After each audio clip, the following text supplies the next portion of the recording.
Alors, bon après-midi à tous. C'est un plaisir de pouvoir évoquer dans cette dernière session des MEDays, avant la session de clôture.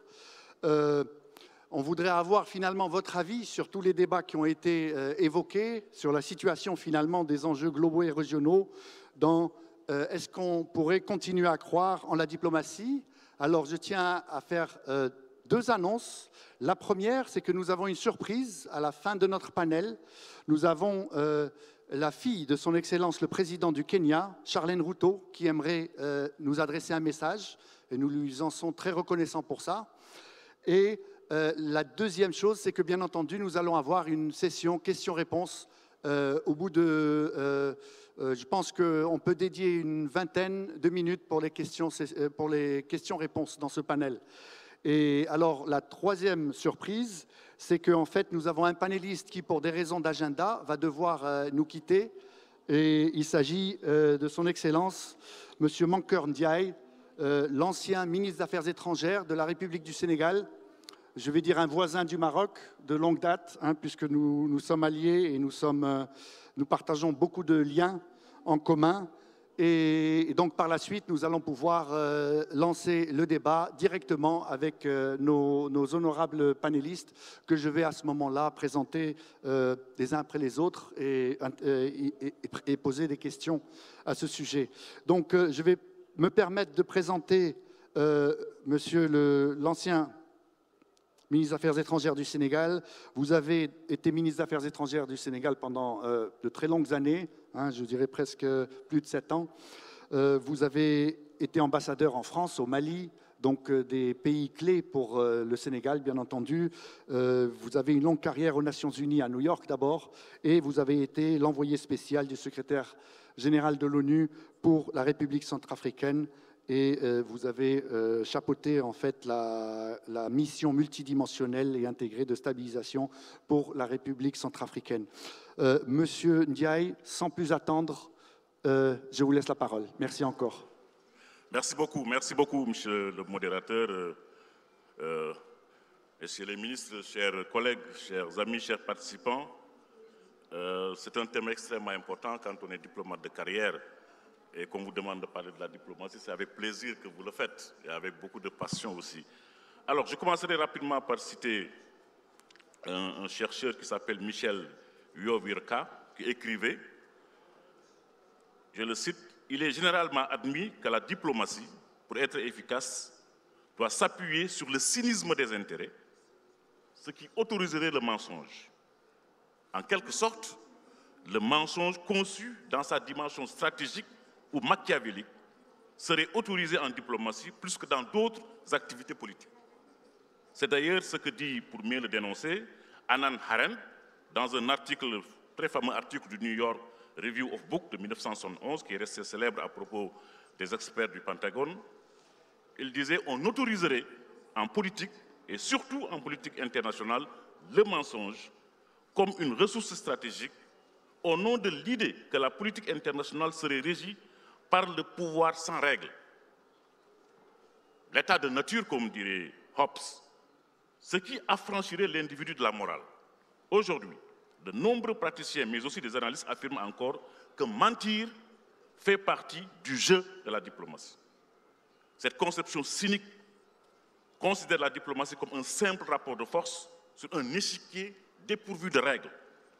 Dans la théorie des relations internationales, cette conception alimente un courant de pensée bien ancré dans le paysage universitaire des États-Unis, surtout en particulier qu'on appelle l'école néo-réaliste, considérant que les relations internationales se limitent à des États jouant sans autre règle que celle consistant à gagner coûte que coûte.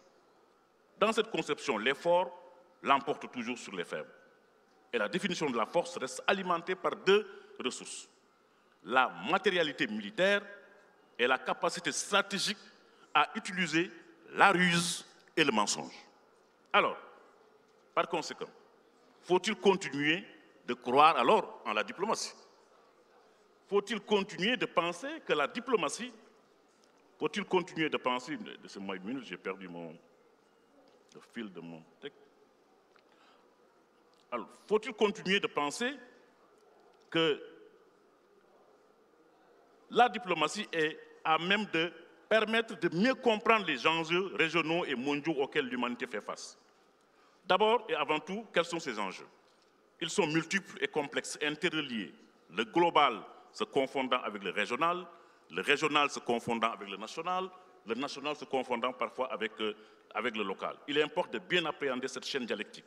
Donc, au-delà des questions de paix et de sécurité régionale et internationale essentielles pour la survie de l'humanité, surtout que l'on parle de plus en plus d'une troisième guerre mondiale, avec l'utilisation des armes nucléaires tactiques ou stratégiques, il y a la question du changement climatique et tout ce qui est lié à ce qu'on appelle aujourd'hui l'écologie humaine.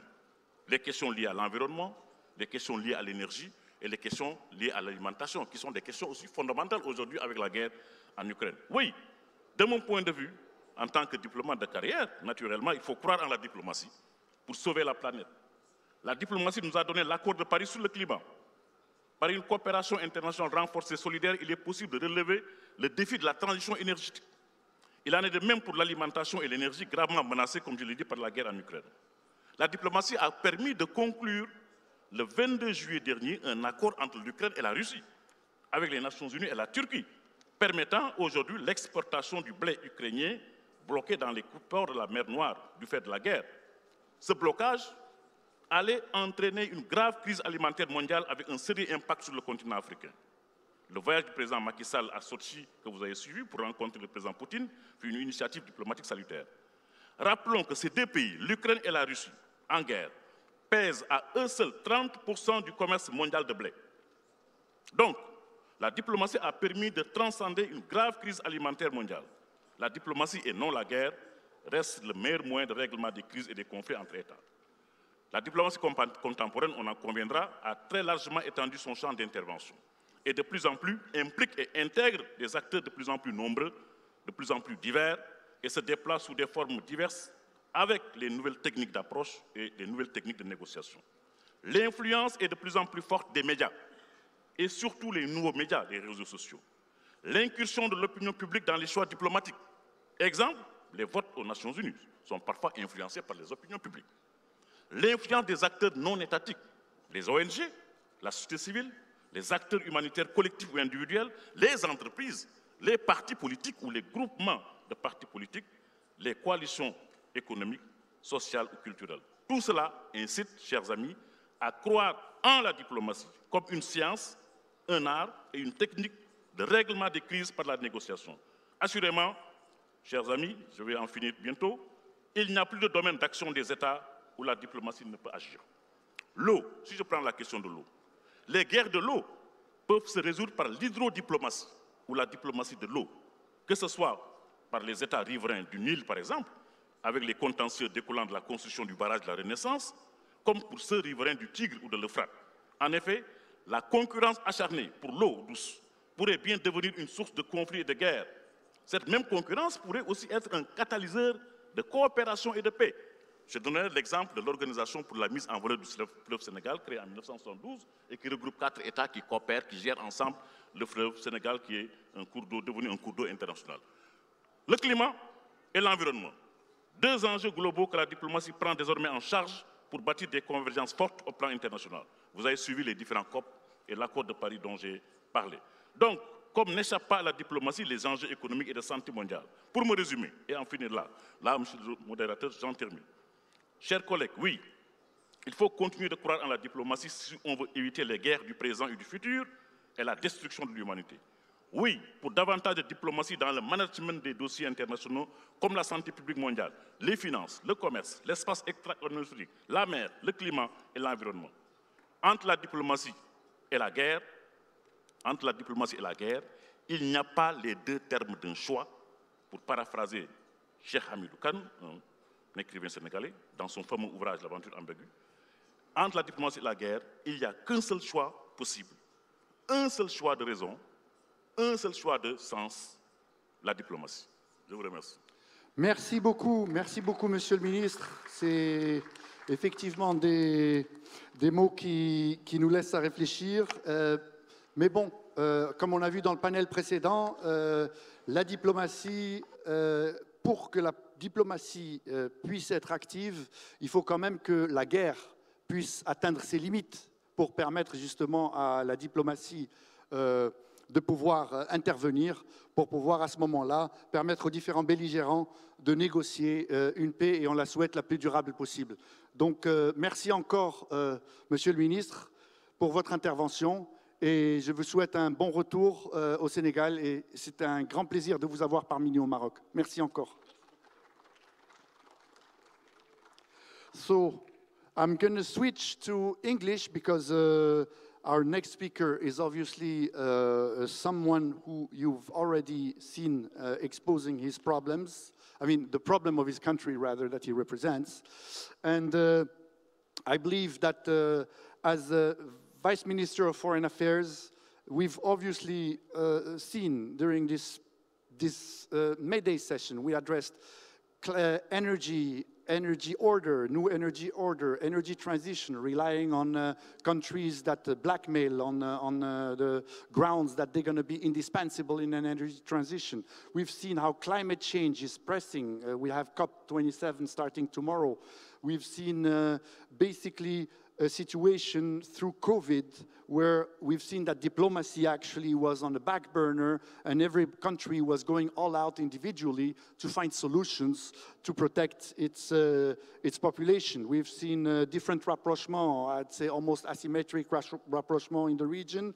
We have a breakthrough also with Israel and the Abraham Accord in that regard.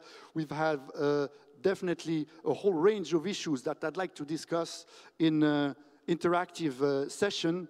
And to start this topic, I'd like to address His Excellency Mr. Adomenas. As Vice Minister of Foreign Affairs of the Republic of Lithuania, one can hardly be more exposed to security threats as from the current war as you are. Those are obviously existential threats regarding your country. And considering the state of the mess of the world, and an earlier comment you made referring to Abraham Lincoln, sorry about that, fatigue. You know, you don't swap horses while crossing a river. I noticed that one. But what I'd like to refer to, as you are our panelist here, you are a Cambridge University PhD on ancient classics, Greek. We know that democracy started in Greece, and it's really ancient Greece, and it's really difficult in that concept not to look what happened to ancient Greece, and one philosopher in particular, Thucydides, and his trap. He said, you know, we have to avoid Thucydides' trap. We have obviously, we didn't evoke an elephant in the room, which is China and the rivalry between the US and China confronting us to what's ahead.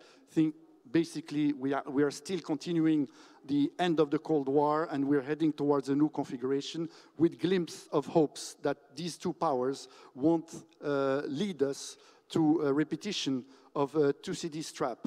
So my question to you, Mr. Minister Andomenas, do you think Thucydides' trap, if you could explain, I'm not going to explain something that you must know better than me and all of us here.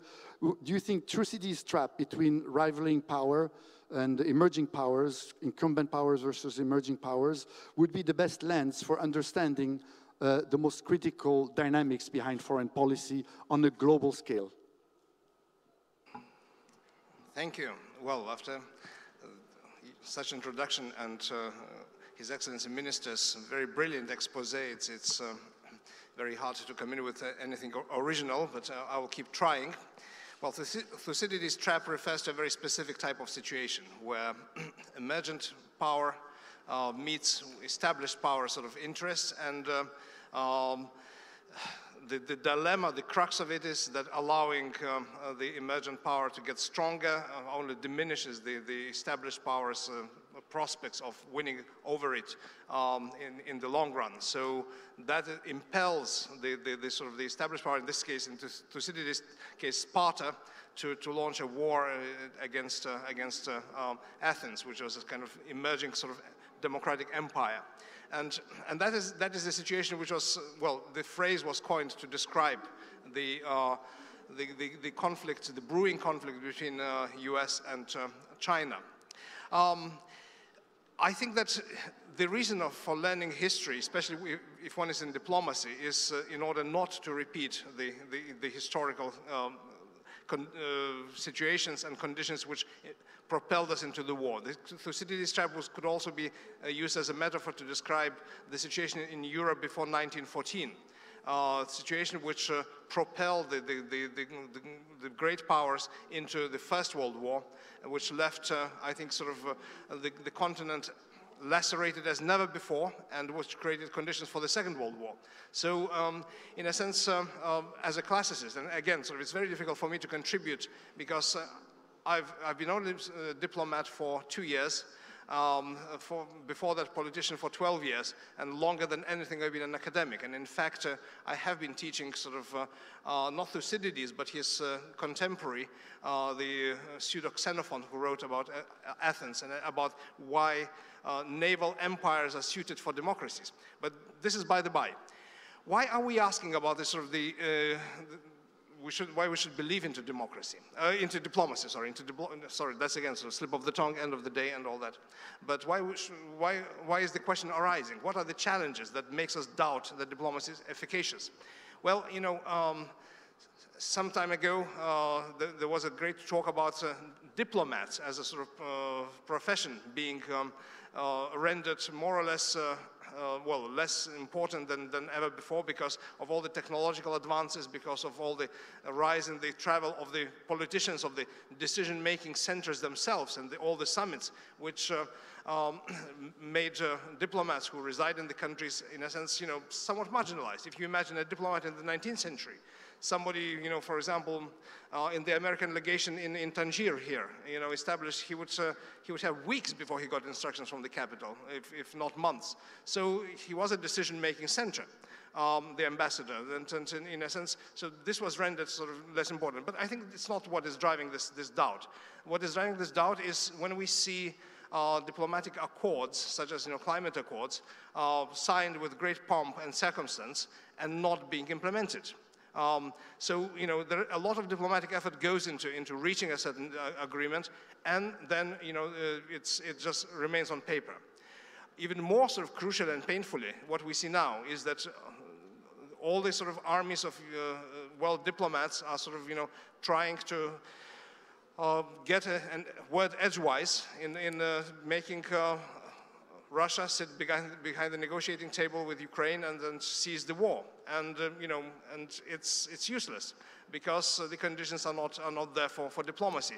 So in the face of such, you know, sort of, if I dare say so, sort of impotence of diplomatic effort, is it still meaningful to talk about diplomacy?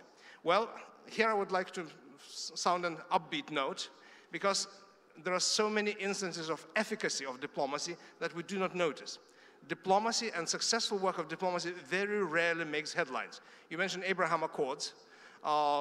Dayton Accords were mentioned in the previous discussion. One might mention Camp David agreements and a number of other diplomatic initiatives which did make headlines. But these are exceptions. Diplomacy hits headlines when it fails. Then you have headlines. Then you have incidents, then you have conflicts, then you have wars. And I mentioned media, and that's a sort of third element which arises, which is a sort of 19th, 20th century innovation into diplomacy in a way. It's still very recent. Diplomacy existed already, ambassadors existed in ancient Greek times. Phoenicians had ambassadors sending to Rome, here from Tanger. But media is a new element. You know what Karl Kraus said about how wars arise? He says, politicians lie to the journalists and then believe what they read in the newspapers. And this is how the wars arise. So in a sense, media is a sort of horizon which helps but also complicates diplomatic efforts, because publicity is not always the presence which can make the best reading out of this very nuanced, very complicated matters which are being negotiated by diplomats. So it's interesting for that matter to see where media comes from. The best example of media abuse was in the sinking of a US warship in the Bay of Havana, where basically William Randolph Hearst sent a reporter to Cuba and said, what is happening? He said, nothing happens, everything is calm. And then he said something very interesting. He said, provide me with the pictures, I'll provide you with the war. So this is basically how media can be abusive in a particular situation. Exactly. And we have to be very careful with that. But I'd like to refer, if I may, on the parallel you made with the Thucydides trap on Sparta and Athens.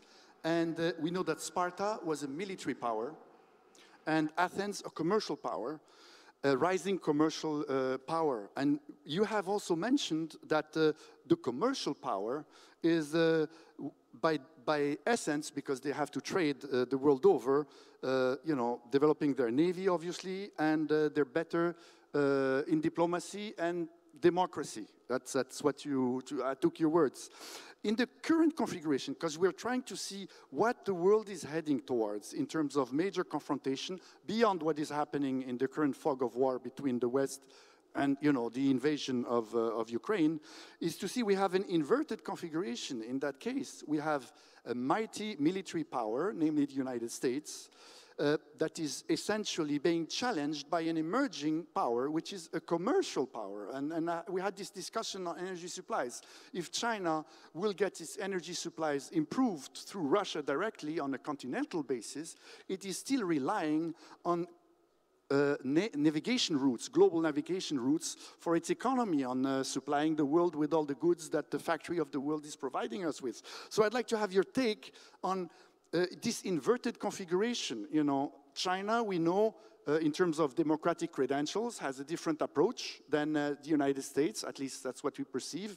And how do you see the confrontation unfolding based upon what you've learned from the ancient classics? I think that there was no Thucydides trap in the making until China did not start building a sort of ocean-going military navy. It is with the attempt to extend its sphere of influence and effectively of control in South China Sea and in the crucial straits which control most of the traffic between East Asian ports and the rest of the world, you know, this became a geopolitical issue. So in a sense, this navy component, insofar as we whoever controls the flow of merchandise is also can choke off economy, energy, food supply. This becomes a geopolitical issue. So this is why it is brewing, and with military assertiveness. It was not thought of as a making for a new geopolitical flare-up until it asserted itself merely as a land-based power.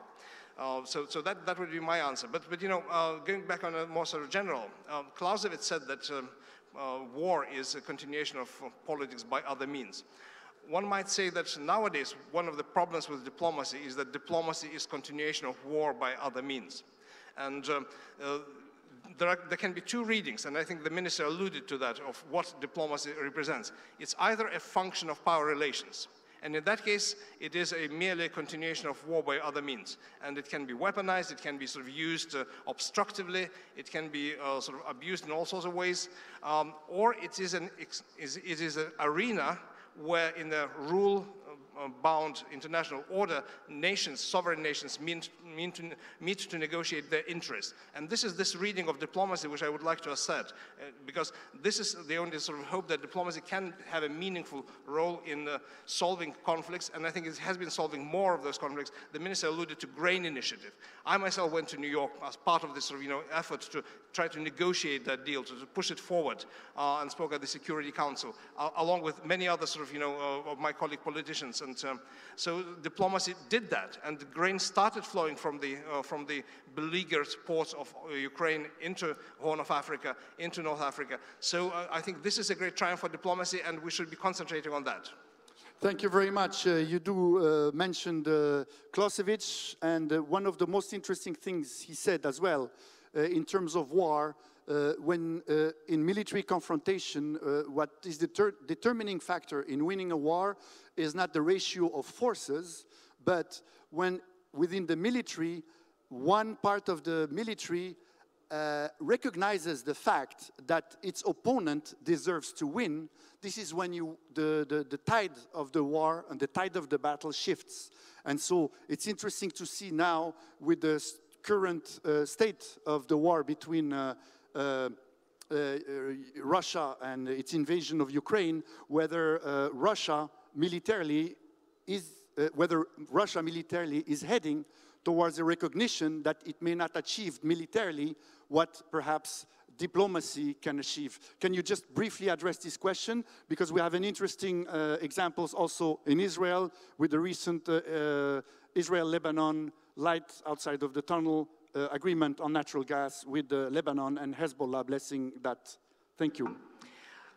I'll try very briefly because the war in Ukraine is such a large subject that it's very hard to be brief.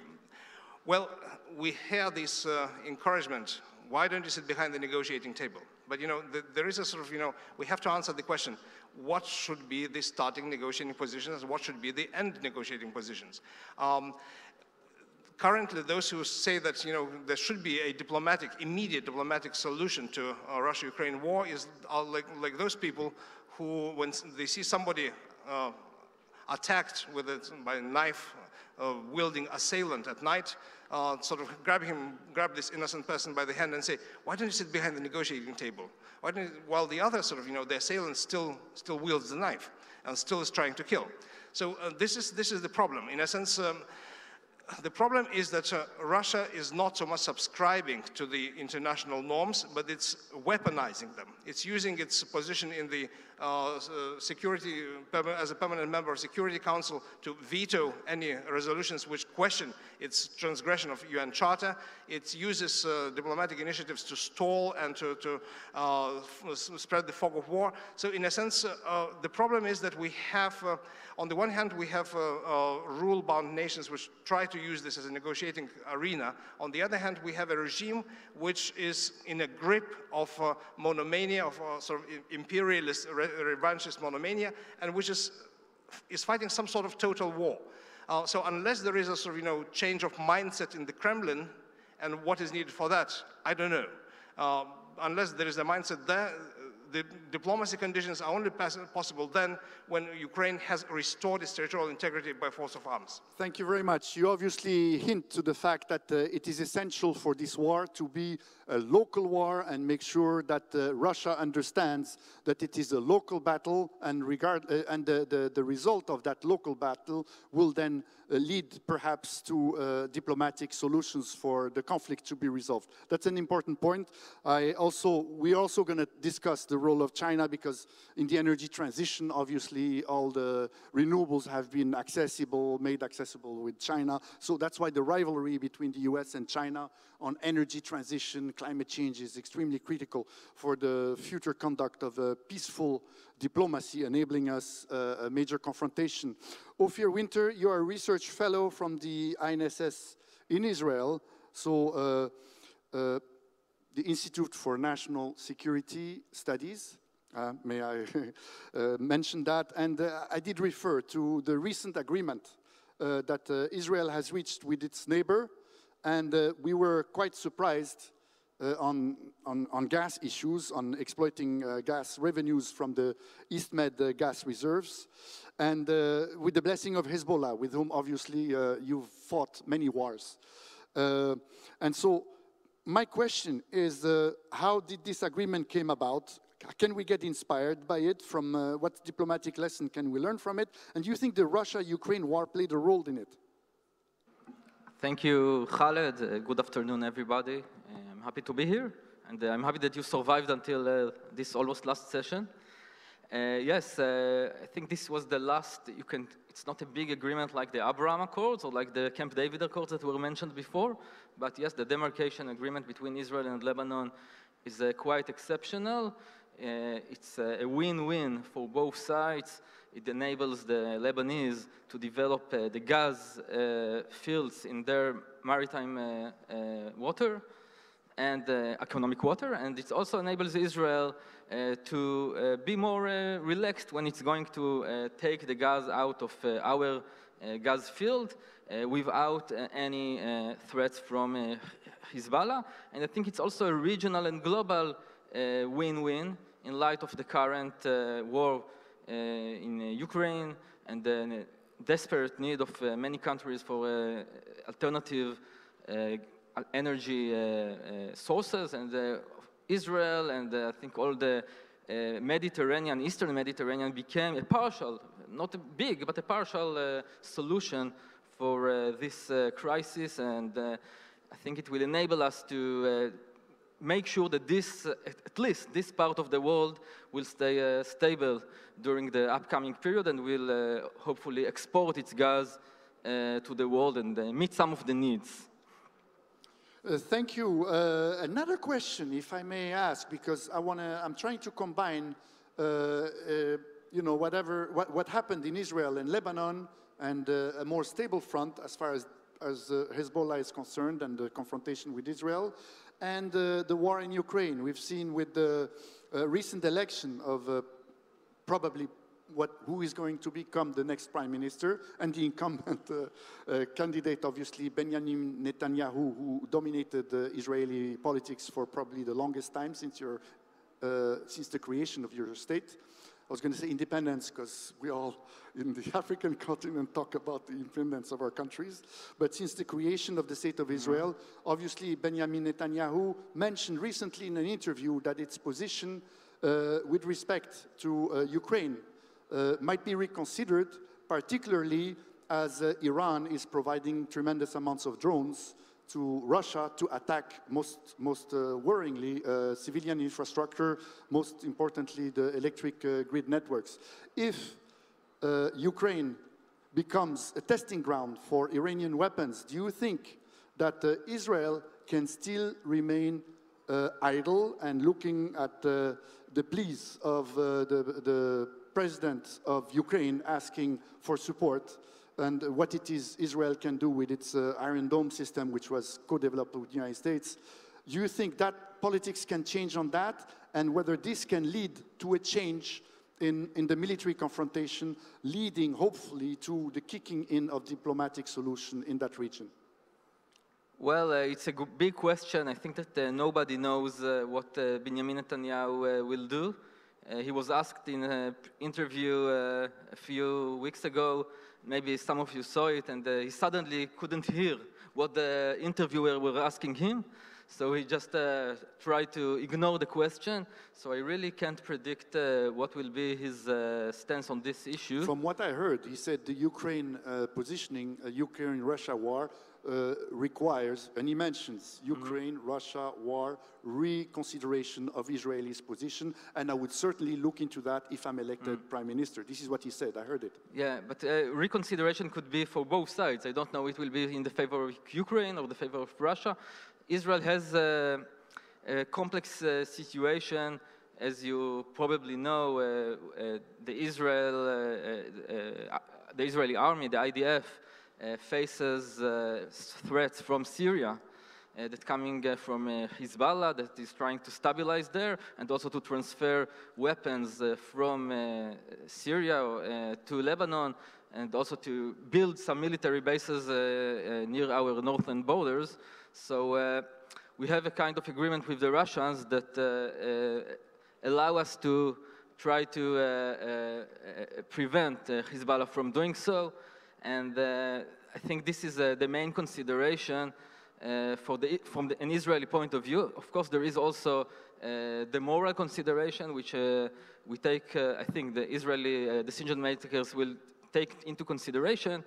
But I guess it will be, we will have to keep balance our position between our security interests with Russia in Syria. Also, the Russians could, now I read that Iran is asking Russia for help, assistance in building its nuclear capacities. So, of course, we have wider considerations, so we will try to keep a kind of a balanced approach, which I know is not so popular in many countries, but Israel should take into account all its, the overall interests. I guess it will be, I guess that Netanyahu will keep a similar line as far as he can.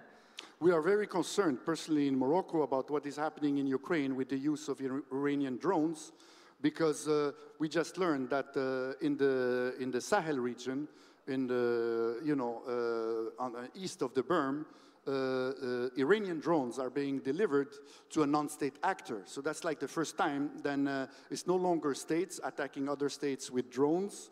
It's now non-state actor using these drones against a state. So the rules of war are becoming more and more fuzzy.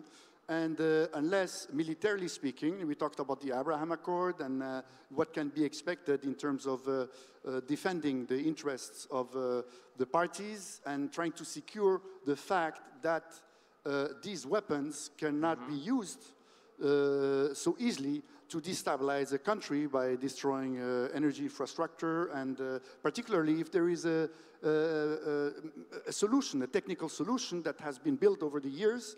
And it's a bit of a disappointment to see whether this is just going to be continuing, and we will then open a whole new front of warfare using drones and destabilizing not only the Sahel, but a whole range of countries with non-state actors having access to these kind of weapons. Definitely. I think that Iran is a problem, a global problem, and the proxies that are supported by Iran are a global and regional problem as well. In Yemen, in Syria, in Lebanon, in other places. Israel is a small country, and of course, I think that in the context of the Abraham Accords, we will,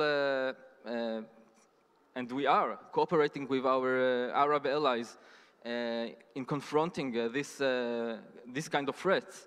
But we will not get into a direct confrontation with Russia in Ukraine. I think this is maybe a step further that will be hard for Israel to take. Because in terms of diplomacy, you must understand that our foreign minister has expressed it very clearly to both US and all the signatory of the Abraham Accord, that this accord is actually putting Morocco in a very vulnerable situation vis-à-vis its neighbor, and that is being used to break not only diplomatic relationships, but also act in a more hostile way. And there is a huge increase in military spending that we are now witnessing from our eastern neighbor, to just talk about this crisis.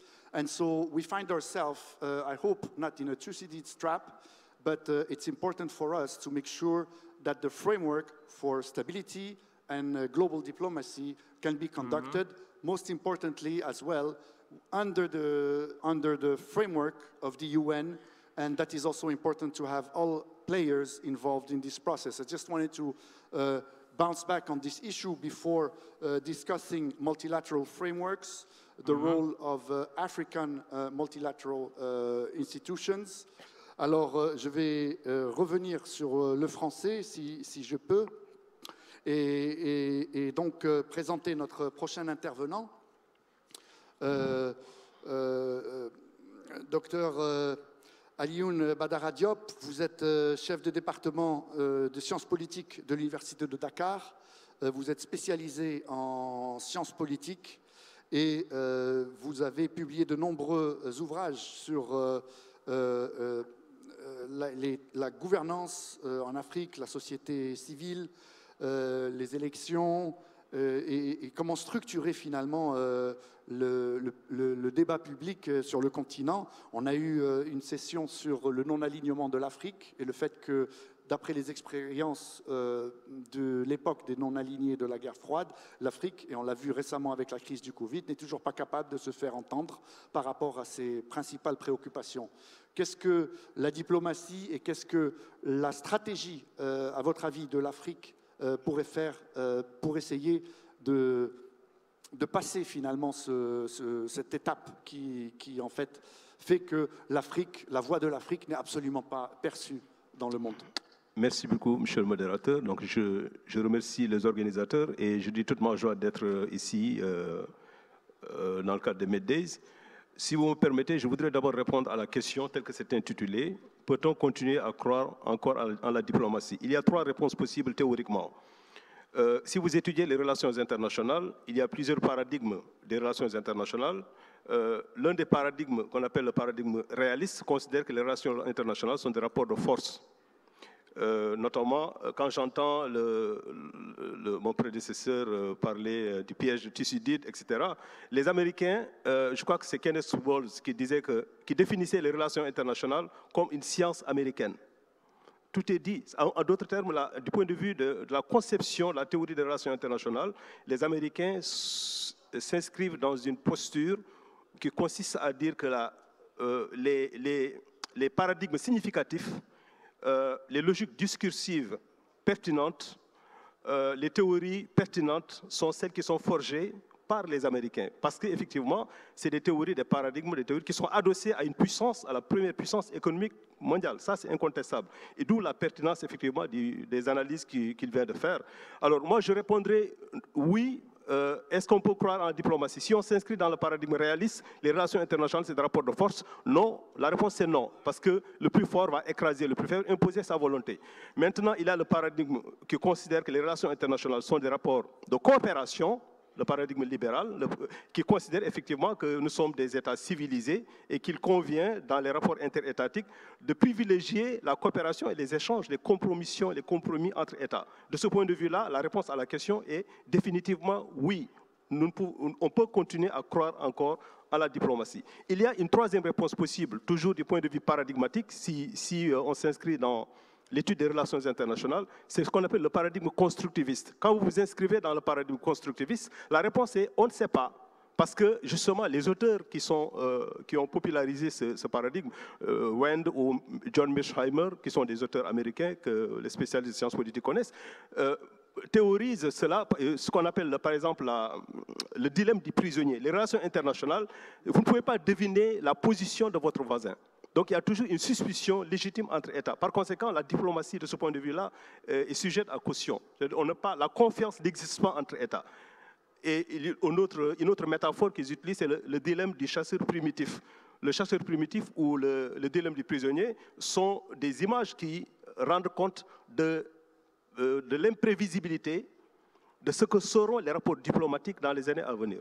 Donc, si je dois me résumer, la réponse à cette question, c'est que l'avenir des relations diplomatiques reste encore énigmatique, même si on doit être optimiste et considérer que cette question-là, c'est comme si on se demandait, est-ce qu'on doit encore conserver l'ONU? Évidemment, oui, même si l'ONU a quelques difficultés à matérialiser, à avoir des succès. Alors, comment est-ce qu'on peut justement renforcer ce droit international pour faire face à la conflictualité? C'est-à-dire quand on a un membre du Conseil de sécurité qui engage une guerre. Ce n'est pas la première fois que ça arrive, oui, et on a vu les conséquences. Si vous permettez, j'allais en venir, mais je voudrais dire effectivement que quand on envisage la diplomatie sous l'angle du droit international public, le droit international public est codifié et censé régir les rapports interétatiques. De ce point de vue-là, tous les États qui sont sujets souverains des relations internationales sont censés se conformer aux prescriptions du droit international public. Le problème, justement, c'est que la diplomatie, notamment américaine, on a entendu une ancienne secrétaire d'État américaine, Madeleine Albright, dire effectivement que bon, si les États-Unis ont des intérêts manifestes qui sont manifestement contraires à ce que dicte le droit international, elle n'hésite pas à piétiner justement ce droit international-là. Donc il y a une certaine injustice aussi. Donc les États-Unis n'hésitent pas à faire preuve, à imposer le rapport de force quand leurs intérêts n'y sont pas. J'ai beaucoup de respect pour mon voisin, mais quand on pose cette question-là, est-ce qu'on doit croire à la diplomatie? Israël viole régulièrement les résolutions des Nations Unies. Et Israël est soutenu par les Américains qui imposent systématiquement leur veto. Donc là, je voulais très rapidement dire que du point de vue des instruments juridiques internationaux qui sont censés réguler les relations internationales, répondre à cette question-là, c'est une question qui est un peu hypocrite. Voilà. Ensuite, je voudrais dire, si vous me permettez, qu'en ce qui me concerne en tant qu'Africain, en tant que professeur de sciences politiques africain, je pense que la bonne question, ce n'est pas est-ce qu'on doit continuer à croire à la diplomatie. La bonne question, c'est est-ce que les États, aujourd'hui, continuent d'avoir la latitude de définir leur propre agenda diplomatique. Et c'est là où, effectivement, où je parlais d'Afrique. Les pays africains, 52 États africains, je crois 54, n'ont pas, malheureusement, tous ne sont pas d'égale grandeur. L'Afrique du Sud est une puissance régionale, l'Égypte, le Nigeria, le Maroc, ces États-là ont peut-être relativement la capacité de définir leur agenda diplomatique.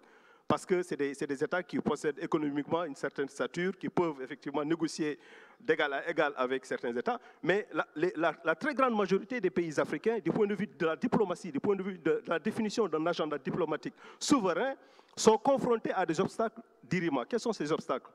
Parmi ces obstacles, bien entendu, il y a, dans les années 97, une immixtion intempestive d'autres acteurs qui ne sont pas des acteurs étatiques. Les firmes internationales qui sont très puissantes, qui viennent effectivement interférer dans les relations internationales et qui ont la mainmise sur les politiques étatiques. Donc les États africains sont étouffés par ces firmes-là qui les empêchent d'exister économiquement. Ensuite, l'héritage colonial fait que, par exemple, un pays comme la France continue d'avoir son agenda, c'est-à-dire de préserver son précaré africain en termes d'exploitation des ressources. Le Mali, le Burkina Faso, la Côte d'Ivoire, le Sénégal, malheureusement, je dois le dire, c'est des pays qui sont restés encore, la Guinée, qui sont restés encore sous le giron de la France, du point de vue des relations diplomatiques. Alors, la bonne question, c'est comment est-ce qu'aujourd'hui, on peut espérer l'émergence d'un nouveau leadership incarné par des jeunes qui seraient en mesure de s'affranchir de cette chape de plomb de la puissance diplomatique française, britannique, américaine et autres, et des firmes multinationales. Vous avez mentionné tout à l'heure la Covid, les vaccins. Quand Bill Gates se promenait en Afrique avec ses vaccins, bon, je veux dire, à la limite, c'est humiliant pour les Africains. C'est humiliant pour les Africains voilà, la façon dont ça c'est la distribution des vaccins. Il n'y a aucun respect pour je veux dire par là qu'il y a une logique de périphérisation, des conditions de périphérisation des États africains. Et donc, quand on parle de diplomatie, la très grande majorité des pays ont du mal à exister en tant qu'acteurs légitimes des relations internationales. Alors, voilà. Pour essayer de sortir de cette ornière, de mettre en levier finalement les intérêts individuels des États africains, est-ce que des regroupements régionaux, par exemple, pourraient servir de base à se faire entendre au niveau sous-régional, régional, pour essayer justement de défendre finalement un projet commun, comme l'a fait l'Europe avec l'Union européenne sur le charbon et l'acier. On sait qu'on est confronté à des menaces de toute façon globales. On voit aussi des autres groupements d'intérêts communs sur le plan géopolitique également, avec les accords d'Abraham. Donc il s'agit de voir finalement de quelle manière est-ce que les pays africains pourraient mettre en levier leur voix. Vous avez absolument raison de mentionner l'importance des organisations régionales, de l'intégration régionale, économique régionale autrement. Et de ce point de vue-là, je pense que le modèle aujourd'hui qui inspire peut-être quelques espoirs, c'est au niveau de l'Afrique de l'Ouest, la CEDEAO. La CEDEAO est un modèle d'intégration économique réussi, plus ou moins réussi, qui autorise quelques espoirs. Et vous avez raison de dire effectivement que pour sortir de l'ornière, il faudrait que les Africains se regroupent, parlent d'une seule voix, mutualisent leurs moyens économiques, militaires, pour exister en tant que sujet des relations internationales. C'est la condition sine qua non pour pouvoir effectivement parler d'égal à égal avec des États aujourd'hui. La Chine, la Turquie, la Russie, etc., aujourd'hui font la cour aux États africains. Ils ont leur propre agenda diplomatique et ils veulent aussi faire en sorte que certains États sortent entre guillemets du giron français, le Burkina Faso. On a vu les forces comme Wagner, hein, les mercenaires Wagner en Centrafrique, au Mali. Et donc, il faudrait effectivement que ces États-là arrivent à se libérer de cette emprise de l'influence étrangère, notamment militaire, pour qu'on puisse parler, effectivement, qu'on puisse envisager les voies et moyens de s'inscrire dans une logique de définition d'un agenda diplomatique propre aux pays africains. Le président Macky Sall a été invité il y a quelques semaines au sommet du G20 en Allemagne, G20. Bon, il a cru devoir leur rappeler que les 54 États africains réunis ont un PIB qui classerait l'Afrique au 7e rang de puissance économique mondiale. Et donc, ils sollicitent effectivement l'intégration, qu'il faut qu'ils arrêtent de marginaliser l'Afrique. Quand il y a des débats importants, quand des décisions cruciales sont prises à l'international par des instances décisionnelles, que ce soit le système onusien, etc., le système de Bretton Woods, malheureusement, l'OMC, les États africains ne sont pas conviés en tant que n'ont pas de voix délibérante. Et je pense que l'une des exigences qu'on doit formuler aujourd'hui, c'est faire en sorte que ces États-là aient voix délibérante pour pouvoir défendre leurs intérêts stratégiques aussi bien sur le plan économique que sur le plan militaire. Et on voit aussi au niveau des regroupements régionaux la faillite totale finalement du Grand Maghreb arabe.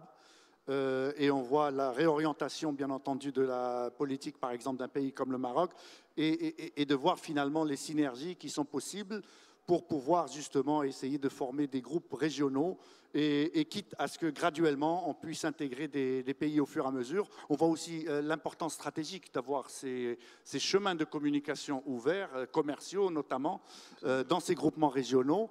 Et c'est aussi intéressant de voir finalement des configurations aussi. Bon, le Maroc a de très bonnes relations, bien entendu, avec les pays du Golfe également, de voir finalement comment ces configurations peuvent influencer sur le poids des enjeux de chaque pays de manière respective.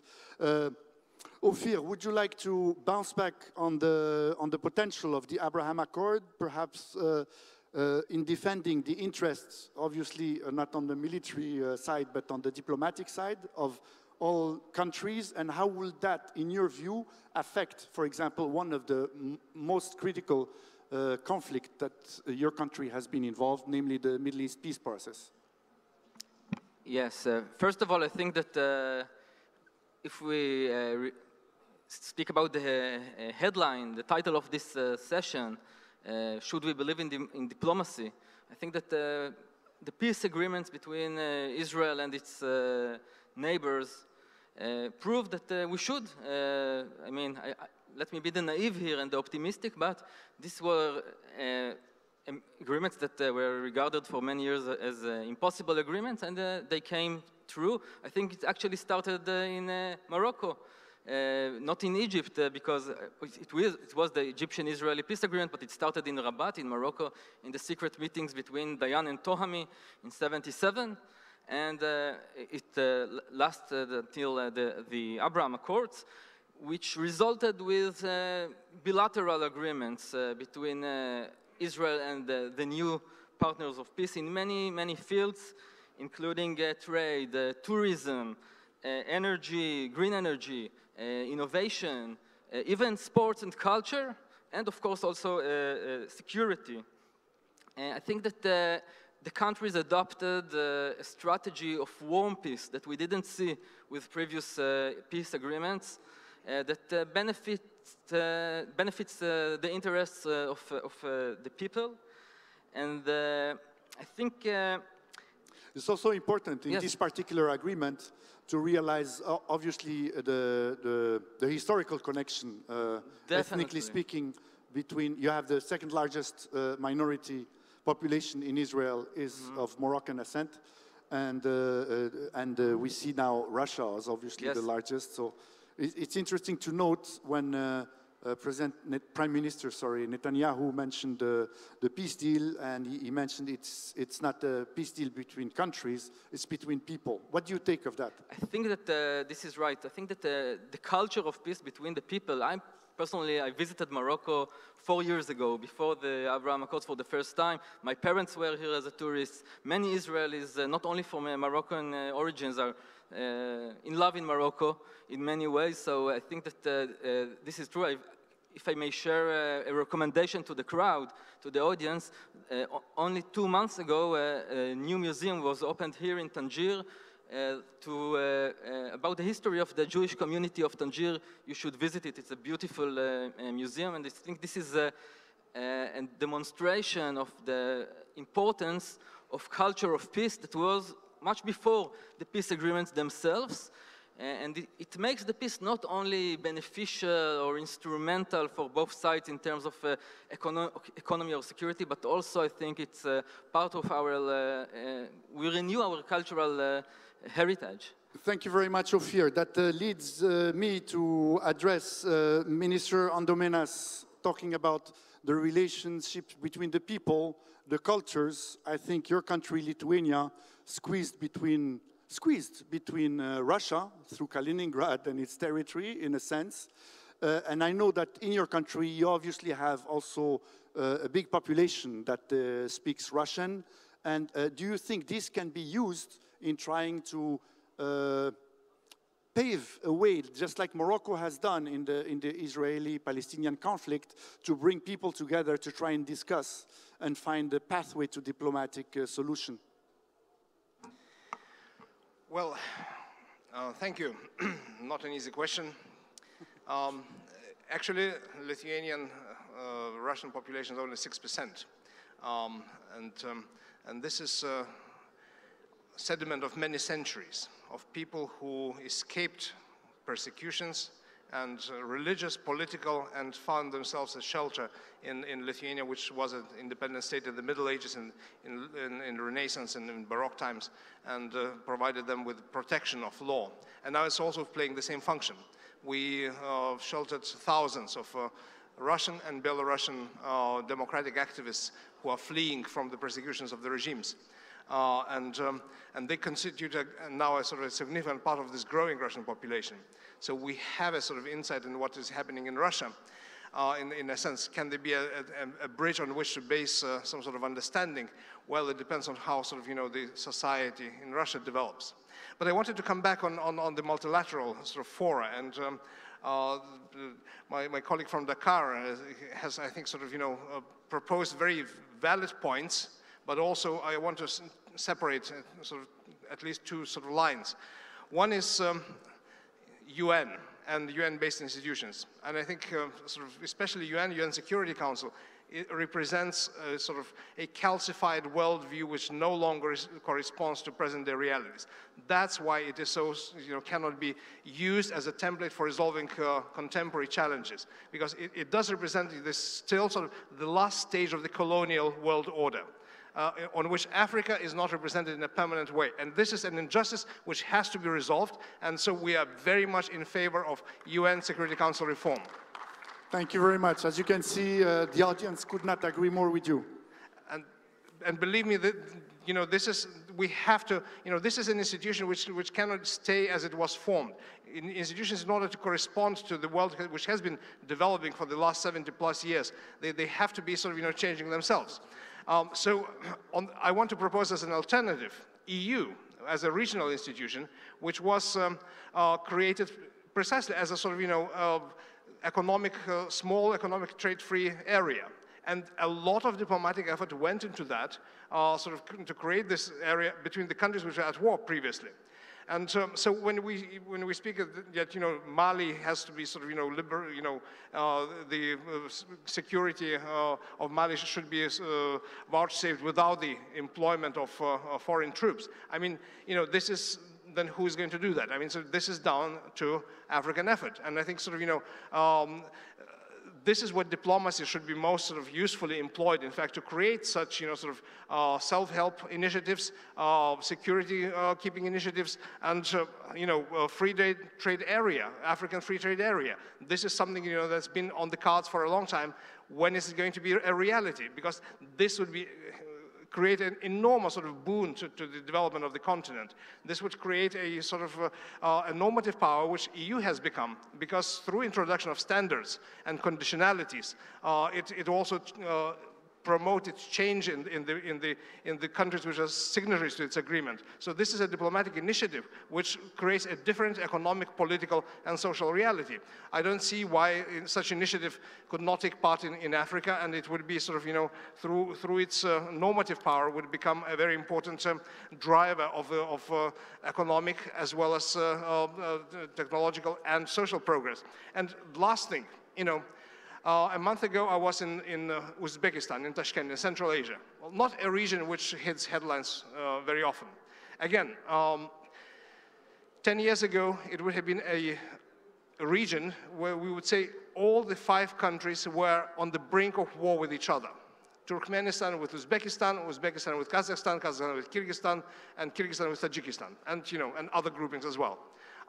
And it is through diplomacy, a very quiet diplomacy, and a political will of the Uzbekistan sort of new president, that all the border disputes have been resolved. 2 weeks previous to my visit, final sort of border delineation agreement was signed. Water issues were resolved. Energy issues, they required sacrifice and compromise. But this is what diplomacy can achieve, and it can bring conditions for lasting peace. Possibly diplomacy is not, it's more like a sort of a plaster. It cannot resolve, you know, a hemorrhaging wound, but it can create conditions where war cannot break out, or is very difficult to break out. And I think this is the calling for diplomacy. Definitely. I mean, you obviously mentioned the role of African military in African conflicts. You know that our country, for example, is participating in many peacekeeping missions in Central Africa, the Congo. We have a variety of peace missions fielded, and the paradox of it is they are fielded under the UN. And no country of Africa is represented, by the way, on the UN Security Council. So we're being asked to deal with our own issues from an organization in which we're not properly represented. So it's quite a paradox, and that leads me to open the floor to the audience. And voilà, nous sommes arrivés à la session de questions. Et sur la base de ce qui a été discuté, je souhaiterais donner la parole à la personne devant moi. Levez-vous, s'il vous plaît, pour qu'on vous apporte un micro. Et veuillez nous indiquer, veuillez vous présenter et nous indiquer à qui vous souhaiteriez poser la question. Alors, j'en profite par la suite. Donc, 2, 3 et 4. C'est bon, c'est noté dans la séquence indiquée. Allez-y, je vous en prie. C'est bon, on vous entend. D'accord. Bonjour, messieurs et dames. Je m'appelle Pokam Romuald, étudiant en management à l'école des nouvelles sciences et d'ingénierie de Tanger. Ma question s'adresse à l'ensemble des panélistes. Vous nous avez fait comprendre que la diplomatie a encore droit, a encore son pesant d'or aujourd'hui. En 1956, sous le complot de l'Israël, la France et l'Angleterre, le canal de Suez a été attaqué sous l'égide, sous la naturalisation du général Gamal Abdel Nasser. C'était un coup de la diplomatie. En 2011, le colonel Mohammed Kadhafi a été bombardé sous l'égide de la diplomatie européenne. Et il y a de cela déjà plus d'une décennie, la RDC est très attaquée par son voisin le Rwanda, sous la coordination de la diplomatie, je dirais, américaine, vu que leurs dirigeants viennent de faire des visites à la fois au Rwanda et en RDC. Ne pensez-vous pas que la diplomatie, si elle a son droit d'exister en Afrique, doit d'abord être limitée au précaré des pays africains, à l'instar, par exemple, du modèle asiatique qui a une diplomatie plutôt fermée? Ne pensez-vous pas qu'il y a lieu de fermer la porte aux étrangers en ce qui concerne la diplomatie africaine? Merci beaucoup, très bonne question. Alors, qui souhaiterait répondre à cette question? Allez-y, je vous en prie. Voilà, moi, ce que je voudrais dire par rapport aux 3 exemples qu'il a donnés, pour le canal de Suez, je pense que c'est son interprétation, hein, il ne s'agit pas de complot, ça s'est passé de façon beaucoup plus nuancée que vous ne le dites. Hein. Pour les 2 autres exemples, la RDC, je pense que les États-Unis sont contre l'intervention du Rwanda, le soutien du Rwanda au M23. Donc, diplomatiquement, ils l'ont fait savoir. Donc là, je ne sais pas où est-ce que vous avez... Votre interprétation est erronée. En tout cas, officiellement, les États-Unis ont condamné la présence de forces armées rwandaises auprès du M23. Ça, pour le dernier exemple, c'était la Libye. Bon, pour la Libye, bien entendu, je suis comme vous en tant qu'Africain. Peut-être je pense pouvoir regretter la figure de Kadhafi, qui était quand même quelqu'un de très... qui intervenait dans l'Union africaine, qui était un des protagonistes de l'unité africaine, mais qui avait aussi ses propres défauts. Mais l'intervention en Libye s'est faite sous couvert du chapitre 7 de la charte de l'ONU. Et en droit international, il y a aussi ce qu'on appelle la jurisprudence, la responsabilité de protéger. Donc c'est sous couvert de cela que l'intervention a eu lieu. Donc forcément, il y a forcément une justification dans les 3 cas. Voilà. Merci beaucoup. Alors la prochaine question, veuillez vous lever et vous présenter, s'il vous plaît. Bonjour, donc, je m'appelle Maouia Haddo, conseiller juridique pour Vinci Énergie. Étant une jeune Marocaine qui rêve d'une Afrique meilleure, ma question est adressée pour Monsieur Dieu. est-ce que vous pensez vraiment que la diversification des alliances est suffisante pour que la diplomatie des pays africains soit compétitive et attractive? Merci. Merci beaucoup. Alors, je pense que le regroupement de plusieurs États qui ne pèsent pas lourd, en fin de compte, ne peut pas avoir un impact décisif sur le résultat escompté. Si j'ai bien compris le sens de votre question. Parce que quand on additionne plusieurs zéros, ça donne 0. Ça, bon, je le dis en plaisantant. Par contre, effectivement, aujourd'hui, l'un des enjeux diplomatiques de l'Afrique, c'est de voir dans quelle mesure les instruments juridiques qui existent au niveau de l'Union africaine peuvent être mis en action. Par exemple, on a parlé de, vous avez tout à fait regretté le fait que les casques bleus du Maroc, etc., interviennent là-bas sous le couvert du Conseil de sécurité de l'ONU. Mais l'Union africaine a prévu ce qu'on appelle des forces en attente. Mais malheureusement, ces forces en attente, jusqu'à présent, voilà, c'est pas concrétisé. Le jour où ce sera concrétisé, je pense que militairement, on a quand même des armées assez solides en Afrique. Si les États s'accordaient pour mutualiser ces armées-là, ils pourraient intervenir efficacement dans certains théâtres de conflit où, par exemple, il y a violation des droits de l'homme, guerre interethnique ou conflits post-électoraux, etc. Tout ce qui justifie, par ailleurs, l'intervention de l'ONU. Alors, la prochaine question, Andrew, please introduce yourself and go ahead. Yes, thank you very much indeed. My question is on the China-United States relations. As the moderator has been referring to, China is the big elephant in the room because through Thucydides' trap between the United States and China is going to implicate not only these two big countries, but the rest of the world. Also considering China is now the second largest economy in the world, and is the largest trading partner for 90 countries in the world compared with 60 for the United States. And of course, China sits at the very center of the global supply and value chain. So considering all that, should the United States take the initiative to draft China into a more sustainable framework to help with thrashing out some of the conflicts, some of the impractical issues, not only between China and the United States, but also in other countries around the world, which inevitably involve China in one way or another, either in terms of investments, either in terms of logistics or supply chain. So should the United States take the initiative to approach China into forming a kind of diplomatic model, if only on an informal basis, a more sustainable basis, but not necessarily in a transactional kind of thing, because I don't think that Beijing would be interested in that. But if it's going to be sustainable, it's got to be multi-track, both formal, informal, and also involving civil society, think tanks, and all that, so that China can be increasingly drafted into helping with resolving some of the issues facing the world. Okay, thank you very much, Andrew. You obviously asked multidimensional questions. Let's not forget that the confrontation and the rise of China enabled also the rise of renewables as an alternative to fossil fuels, which are still dominated by incumbent powers. So we really have to look back at the rise of China as an opportunity to try, and through a collaboration between the United States and China, to redefine how future collaboration relationships can be conducted.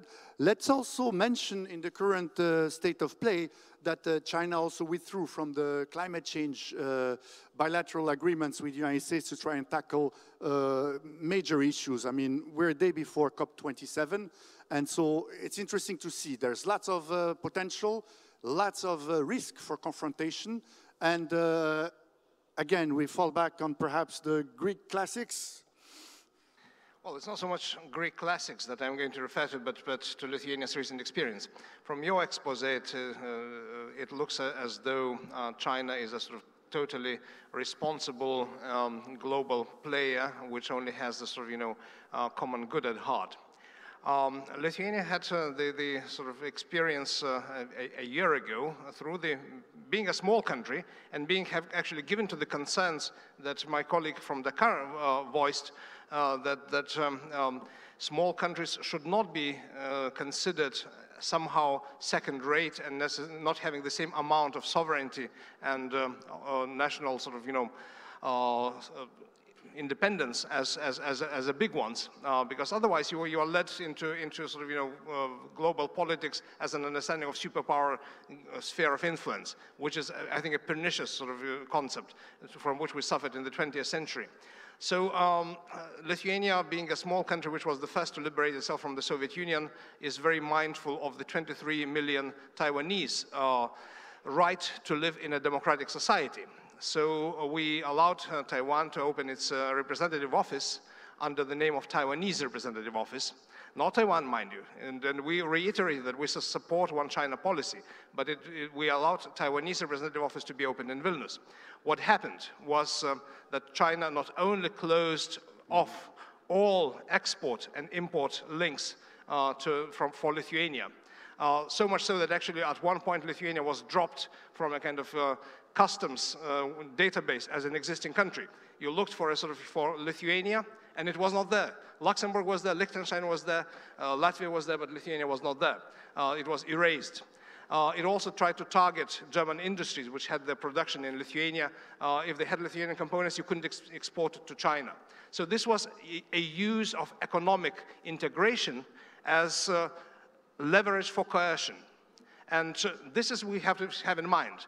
That's why there are sort of calls now in Germany, in the United States, to actually to diversify economies so that they are not dependent solely on China's materials and on China's markets. And we've seen with the COVID crisis how important it was to develop regional industrial supply networks. I know it's a very passionate issue for you personally. But I wanted to conclude with one sentence by saying that, in a sense, when we are thinking about global arrangements where sort of we want to establish cooperation, we have to bear in mind that this is not always a sort of asymmetrical player which gives us much at stake. It's sometimes a manipulatory power which uses its economic profile to coerce smaller countries into its policy course. And it would not be the only global power that would use its economic might to influence decision making. That is why the discussion is precisely to have a multipolar world. We discussed about hyper power beyond the end of the Cold War, and now we're obviously economically heading towards power ratios that are more balanced. So with that, and in concluding this panel, I'd like to introduce the surprise that I have announced from the beginning of the session. We have the pleasure to welcome among us Mrs. Charlene Ruto, the daughter of Kenya's president, who's going to talk in the name and on behalf of the Pan-African Congress. She works with youth on key influential issues to try and impact the continent. She mentors with passion youth to try and effectively elevate their role in leadership across the continent. So please, Charlene Ruto, the floor is yours. Thank you very much for being with us. We look forward to hear from you. I think you will address the panel from the podium.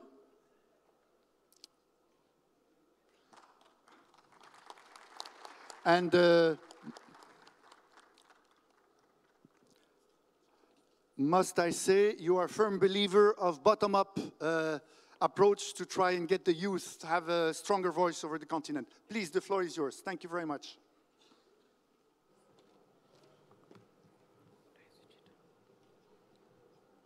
Thank you.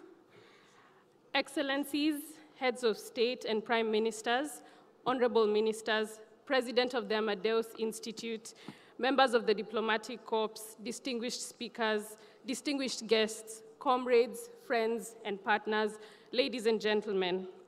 First, I have to convey to you warm Pan-African greetings of His Excellency Dr. William Samoei Ruto, President of the Republic of Kenya, the Pan-African Congress of Kenya, and the people of Kenya. I am most delighted to join you today. Nothing gives me greater joy than to participate in forums where we are fulfilling promises made to our people and our partners while reimagining the Pan-African agenda. The MEDays Forum is indeed one such event. I wish to congratulate you all for this strategic initiative of the MEDays Forum that finds resonance in initiatives that anchor Pan-African strategies in policy making and overall governance of our African states. Ladies and gentlemen, the Pan-African dream is built on the promise of upward social mobility for all. However, the vast majority of our African population has seen our social mobility rates stagnate. For most Africans, the Pan-African dream has stalled. Thus, investing in Pan-African strategies for the next generation through a bottom-up approach to creating better outcomes for the children and youth will kickstart the Pan-African dream of realizing shared prosperity for all. Restoring higher levels of Pan-African social mobility will be among the most important political, social, and economic challenges that Pan-African strategies will need to address. Already, we are witnessing in these current times how frustrating this stagnation is destabilizing both institutions and dividing our society. The longer we wait to address the issue, the more tumultuous our politics will become.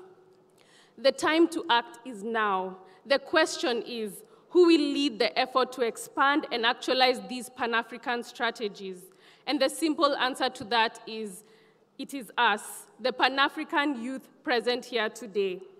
Over the past decade, it has become apparent that we cannot rely upon our own governments, but rather our regional and continental organizations to build shared Pan-African strategies that work towards positive outcomes for our children and our youth.